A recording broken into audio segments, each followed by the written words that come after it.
My name is Helena Martins, and today I am 72 years old. I live in a quiet town deep in the heart of Texas, a place where everyone knows your name and news travels faster than the wind. My life here is simple, predictable in the way small towns tend to be. I wake up before sunrise, put on a pot of coffee, and open the windows to let in the warm air that already carries the scent of the earth heating under the morning sun. On most days, I bake cakes for neighbors and friends, just as I have done for decades, decorating them with steady hands that have memorized every movement. There is comfort in the repetition, in the small acts that make people smile. But this quiet life is not the full truth of who I am. When people see me now, they see the woman who always has something sweet on the table, who waves to children as they walk home from school, who tends to the flowers by her porch with care. They see someone safe and familiar, the kind of person who has no secrets worth telling. I let them believe that because it is easier. What they do not see are the shadows that follow me when the streets empty at night, or the way certain voices still make my stomach tighten even after all these years.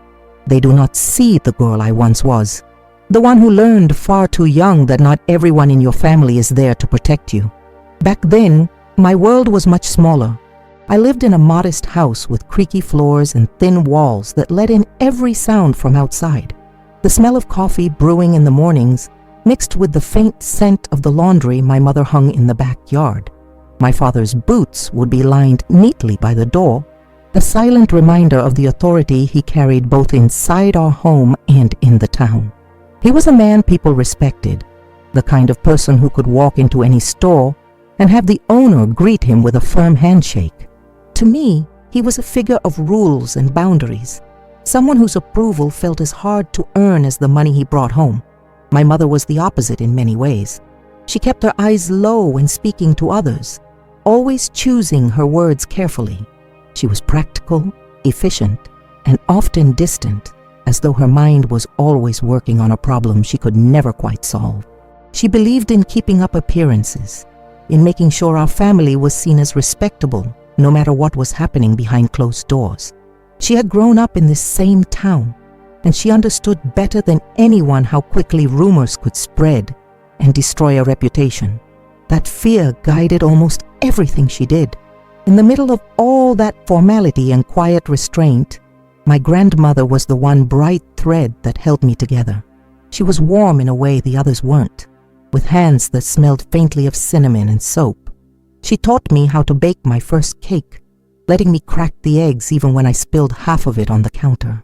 She told me stories at night, her voice low and steady, about her own childhood during hard times, and how she always found a way to keep moving forward. In her presence, the house felt different, lighter somehow, as if the air itself carried less weight. I clung to those moments with her because the rest of the time I felt like I was walking on a thin sheet of glass that could shatter under the wrong step. There were rules in our house that were never spoken out loud, but you knew them all the same. Do not question. Do not complain. Do not talk about what makes you uncomfortable. These rules were reinforced not by words but by glances, the kind that could stop you mid-sentence. Even as a child, I understood that certain truths were dangerous to speak. I tried to be the kind of daughter who wouldn't cause trouble. I studied hard, helped with chores, and stayed out of the way when the atmosphere in the house grew tense. But there were times when that tension was unavoidable, times when it slipped under doors and through walls, wrapping around me no matter how far I tried to retreat. And sometimes it wasn't just tension, but something darker, something that came in the form of hands lingering too long or words spoken too softly to be heard by anyone else. Those early years shaped me in ways I didn't fully realize until much later. They taught me how to read a room before stepping inside, how to sense a shift in mood before anyone said a word. I learned to measure my breathing, to keep my expression calm, to hide what I felt. I became an expert in silence, not because I wanted to be, but because silence was the only thing that felt safe. Looking back now, I see how my life here in this little Texas town became a careful arrangement of small, predictable acts. Baking cakes, tending flowers, greeting neighbors, all of it a shield I built to keep the past at bay. It is easier to let people see only what comforts them than to let them glimpse the parts of you that still ache. But no matter how much time passes, no matter how far I try to distance myself from that girl I once was, there are moments when the air shifts and I am pulled back to a time when safety was something fragile and easily taken away. And those moments have a way of arriving without warning, carrying with them the weight of everything I never said. When I look back, I realize the signs were always there, scattered across my childhood like shards of glass that everyone else pretended not to see. At the time, I did not have the words to name them, but I could feel them. They were in the way certain glances lingered longer than they should, in the way a touch on the shoulder would stay just a heartbeat too long, in the way someone's voice would drop when speaking to me, making the words feel heavier than their meaning. They were small things, things that could be explained away if you wanted to believe they meant nothing. And everyone around me seemed to want exactly that. My father had a presence that could silence a room. People in town called him a man of his word, someone you could count on. But inside our home, that reliability felt different. His words were law, and questioning them was not an option. Even his silence carried weight, the kind that made you second-guess every move you made. If he sat at the table without speaking, it was a warning. If he sighed after reading the paper, we all felt it in our bones. My mother understood this language of silence better than anyone. She was skilled at smoothing over moments, changing the subject before anything uncomfortable could be said, and pretending not to notice what she did not want to deal with. As a child, I learned quickly that my feelings did not hold the same value as keeping the peace. If I came to my mother with something that bothered me, her eyes would dart away and she would tell me I was overreacting. If I insisted, her voice would turn sharp, warning me to stop before someone heard. In our family, privacy was not about protecting the vulnerable. It was about protecting the image, and the image mattered more than anything else. The first time I remember feeling truly uneasy was one afternoon when the house was quiet except for the sound of the ceiling fan. I was sitting on the living room floor, coloring in a book, when he walked in. His footsteps were slow, deliberate. He stopped behind me close enough that I could feel his shadow on my back. He made some comment about the dress I was wearing, something that on the surface could have been harmless, but the way he said it made my stomach twist.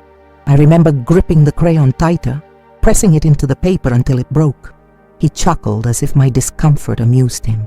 There were other moments too, times when he would find me alone in the kitchen, or when I would feel his eyes following me during family gatherings. Sometimes it was just a brush of the hand as he passed, or a compliment that felt wrong even though I could not explain why. These encounters were like drops of water wearing away at stone. On their own, they might have seemed insignificant, but over time, they carved a deep channel inside me, one filled with unease and fear. What made it worse was knowing I could not tell anyone. My grandmother might have understood, but she was not always there, and I did not want to burden her with something I could not even fully explain. My mother would not believe me, or worse, she would believe me and choose to ignore it. And my father was not someone I could turn to for protection. In my young mind, the safest option was to keep it to myself and learn how to avoid being alone with him.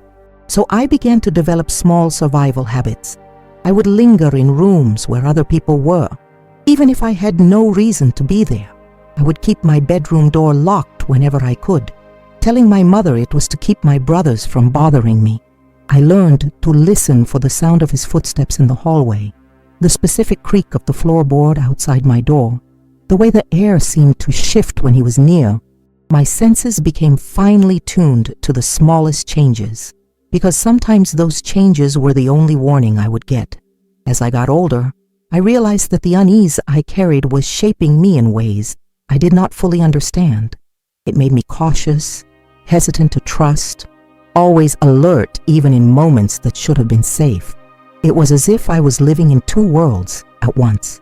There was the world everyone else saw, where I was just another quiet girl growing up in a small town. And then there was the other world, the one that existed behind my eyes, where every interaction was measured, every word weighed, every escape route silently mapped out in my mind. The cracks in my childhood were invisible to outsiders, but to me, they were everywhere. They ran through every family dinner, every holiday, every photograph where I was smiling because that was what was expected. And as much as I tried to ignore them, I knew they would never go away. They were part of me now, as much as my voice, or my hands, or the color of my eyes, and they were only the beginning. The sound of voices in the living room had begun to blur into a low hum, the kind that makes you feel detached from your own surroundings. People were still crying, still whispering, still exchanging glances heavy with shared grief. I stood near the doorway, trying to focus on anything that could anchor me, but my body was tense in a way that had nothing to do with the funeral itself. That was when I felt the firm grip on my arm. It was not a gesture of comfort. It was control, precise and deliberate. He leaned in, close enough for me to smell the alcohol on his breath, and without a word, he guided me down the narrow hallway. The walls of that hallway seemed to close in on me with every step. The floorboards groaned under our weight, their sound swallowed by the noise of the mourners who remained unaware. My eyes flicked to the open doors we passed, each one offering a potential escape, but his hand had never loosened. His pace was steady, unhurried, as if he knew no one would question where we were going. We reached the last door at the end of the hall, and before I could think, the door shut behind us with a sharp click. Then came the sound I dreaded most, the metallic turn of the key. The air in the room was stale, mixed with the faint scent of old wood and something sharper, chemical, like floor polish that had not been aired out. The only light came through a window covered with heavy curtains, allowing thin strips of sunlight to cut across the floor in narrow beams. Dust floated in the air, catching the light in slow, lazy spirals. My eyes scanned the room, searching for anything that could distract me from the reality of where I was. A dresser with a cracked mirror leaned against the far wall, and in the reflection, I could see his shadow behind me, looming. I could hear muffled voices from the other side of the door, bursts of quiet laughter mixed with soft sobs. Life was still happening out there, the kind of life that pretends not to see what it does not want to acknowledge. I could imagine my mother pouring coffee for guests, nodding politely at their condolences. I could picture my father standing with his arms crossed, answering questions about arrangements. Not one of them would think to wonder where I had gone. His footsteps moved closer, slow and deliberate, the floor creaking under each one. My heartbeat seemed to match the rhythm of those steps, fast and uneven, echoing in my ears. My palms were damp, and my throat felt tight, making it hard to breathe evenly.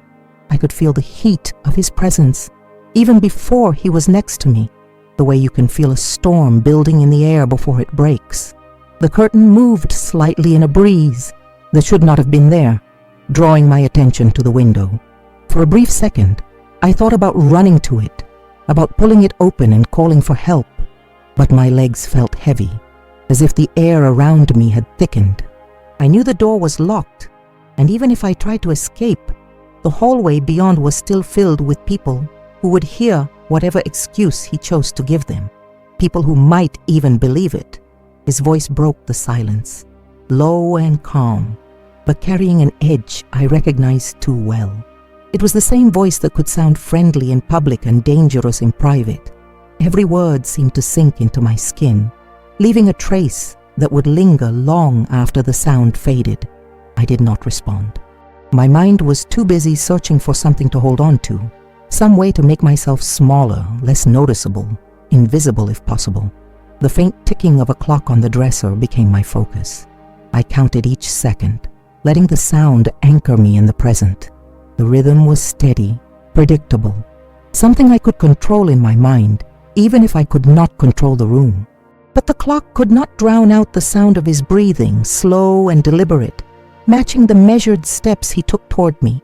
A faint murmur from the hallway reminded me that there were people only a few steps away, separated by nothing more than a thin door and the choice not to look inside. That choice was the thing that made this possible. I had learned long ago that silence was the most reliable accomplice. The walls of this house had heard things before, and they had kept every secret. He stopped just behind me, so close that I could feel the slight movement of air when he exhaled. My shoulders tightened, and I stared at the curtain again, watching the thin lines of light shift with the breeze. I thought of my grandmother, of how she would hum while kneading dough, of the warmth of her hands as she guided mine in the kitchen. I tried to pull that memory closer, to let it shield me in some small way. The clock ticked on. Outside, someone laughed softly, the sound oddly cheerful against the backdrop of grief. In that locked room, the laughter felt like another world entirely, one I could not reach. All I had was the heavy air, the low light, and the knowledge that I was exactly where he wanted me to be. The rest of the house might have been mourning, but in here, the rules were different, and in this space, my voice did not matter. In the days that followed, the house was filled with the quiet chaos that comes after a funeral. Visitors came and went, carrying casseroles and pies, offering hugs that lasted only long enough to feel polite. Their words of comfort were rehearsed, the same phrases repeated over and over until they lost all meaning. Everyone spoke about my grandmother as if saying her name out loud could fill the empty space she had left behind. But no one spoke about me. No one noticed the way I moved differently now, the way my eyes avoided certain corners of the room, the way my voice seemed to shrink when certain footsteps passed by. Grief became a convenient mask for everything else. If I seemed quiet, it was because I was mourning. If I avoided people, it was because I was still processing the loss. If I did not sleep at night, it was because the house felt empty without her. That was the story everyone told themselves, and I let them. The truth was harder to face, and no one wanted to look closely enough to see it. My mother busied herself with cleaning and rearranging the house, as if moving objects could somehow move emotions out of the way. She polished the dining table until it shone, rewashed clean dishes, and organized the pantry twice in a single day. Whenever I lingered near her, hoping for some sign that she saw me, she would hand me a rag or a broom and send me off to help. She was determined to keep the house running as if nothing had shifted, as if the foundation of our family had not just cracked wide open. The strange part was how quickly life settled into a rhythm again. Within a week, the visitors slowed to a trickle. The living room, once crowded with mourners, returned to its usual stillness.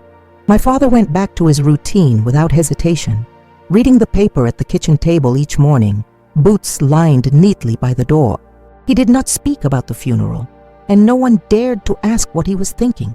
The house began to feel as if the funeral had been an interruption rather than a wound. But for me, nothing felt normal. The air seemed heavier in certain rooms, and I avoided the hallway where that locked door still stood. I found myself counting steps without realizing it, noting where the floorboards creaked and where they stayed silent.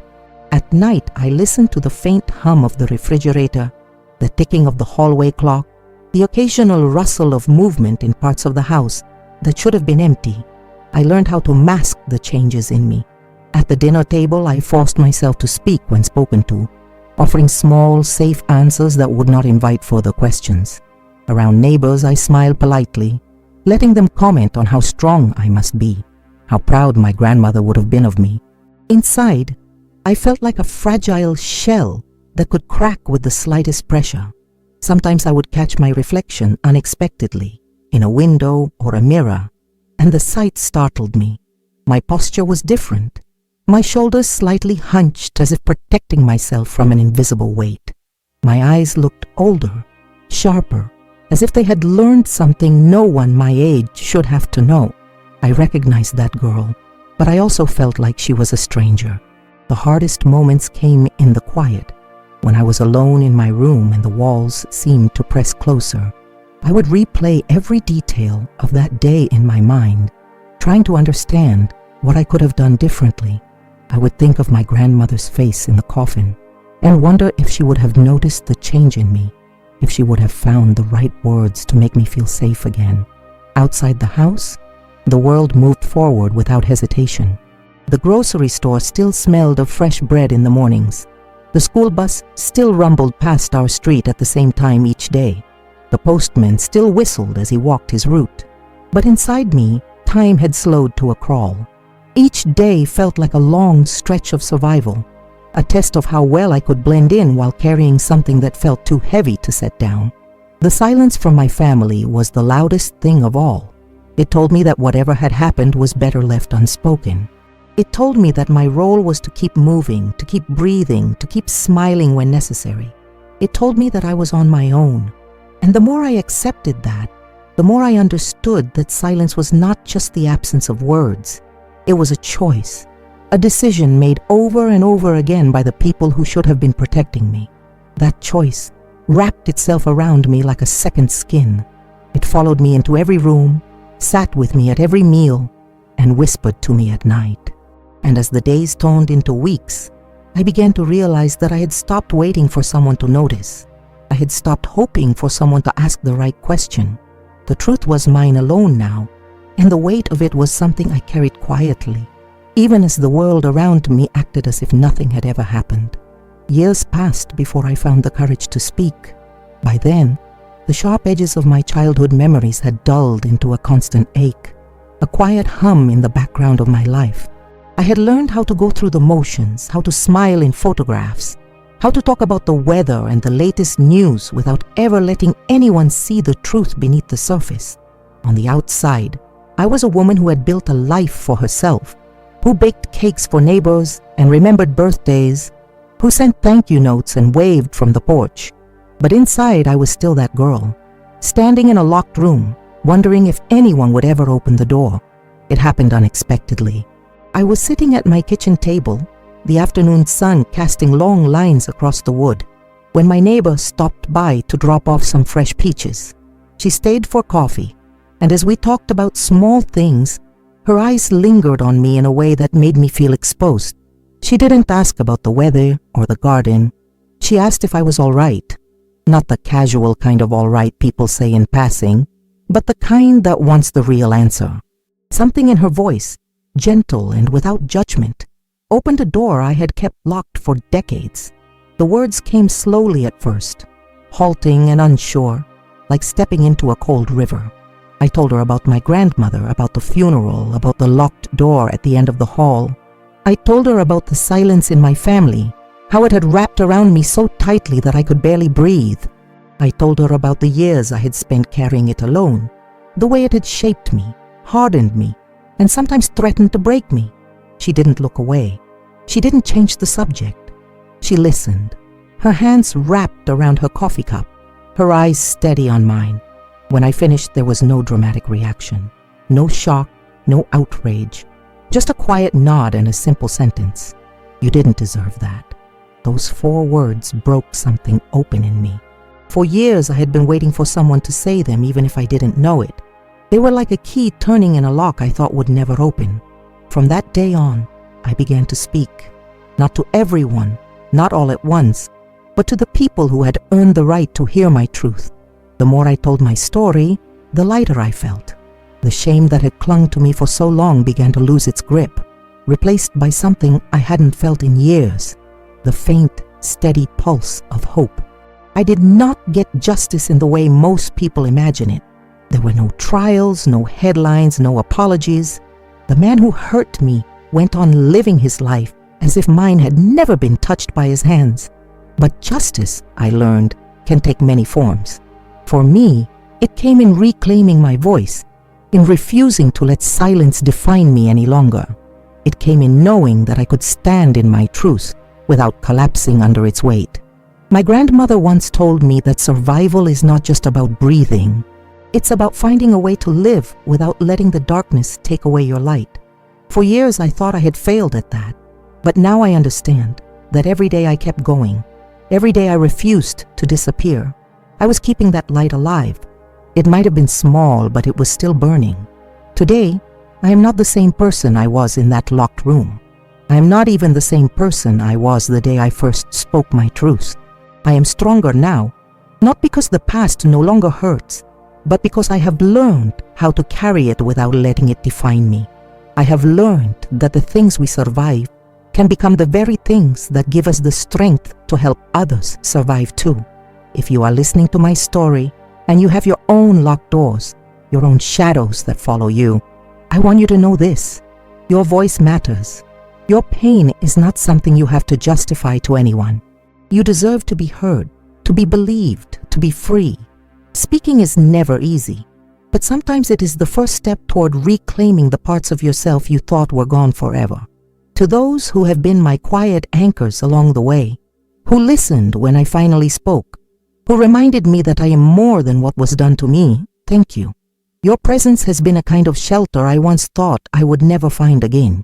And to my grandmother who loved me in ways no one else did, I carry your warmth with me every day.